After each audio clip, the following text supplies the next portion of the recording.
Hi there, I'm here doing another tip for ab work, and I'm in my jeans because I get videos done when I can get them done, but I really wanted to share this tip with you because it's a technique that I learned a couple years ago, and it's a style of exercise that is, to me, not very realistic because some people do it 100% to keep in shape, and for me, I just think I get burned out and I don't use this style of exercise all the time because, like I said, I just get burned out on it and I don't want to do that all the time.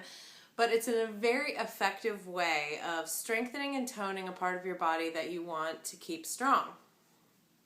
So I like to use this form of exercise once a week or even once a month just to keep myself therapeutically strong. For me, it's almost like therapy, physical therapy. I often compare yoga to physical therapy type movements before you're injured, so it prevents injury and it just keeps you strong. A lot of times our core is where a lot of us are the most weak, especially me, and this is one way to start that base foundation of strength in a part of your body where you have nothing to draw from. So how do you draw from something when you don't have it yet? So to start the strength and start the chiseling and start the core strength in your belly, I'm going to show you this technique. Now I'm going to do it on an exercise ball, but it can also be done flat on the floor. Another tip I have for exercise balls is to always use a yoga mat underneath it. So if you're doing something like push-ups, which is very good for your belly, on the ball, it's so much easier to do on a mat underneath the ball than it is to do on the carpet or on a wood floor. So make sure you always have a yoga mat underneath your balance ball if you have one. And if you don't have a balance ball and you're just doing this on the floor, just make sure you have a nice soft pad, sit-up mat or exercise mat or yoga mat underneath you to protect your spine. But the core work that I'm teaching you today is just to sit on your exercise ball or on the floor with your hips straight underneath your shoulders and your knees just about at 90 degrees. And then you're going to go into a sit-up style position with your hands behind your back. I like to keep my hands in like a triangle form.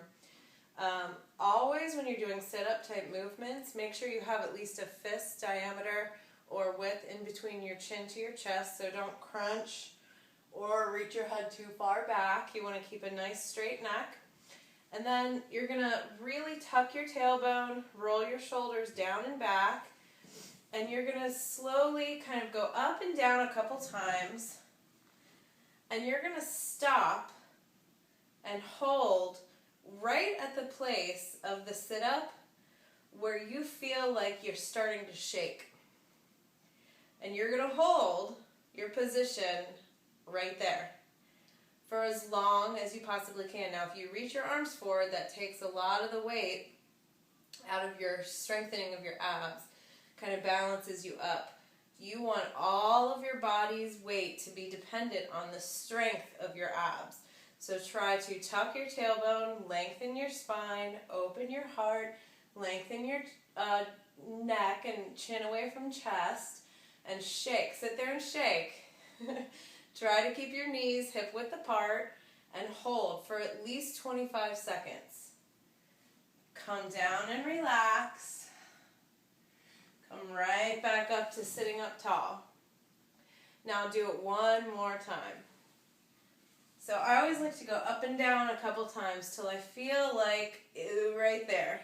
It's that shaking moment, and you're going to hold, length, hold, hold, hold, for about 25 seconds a second time.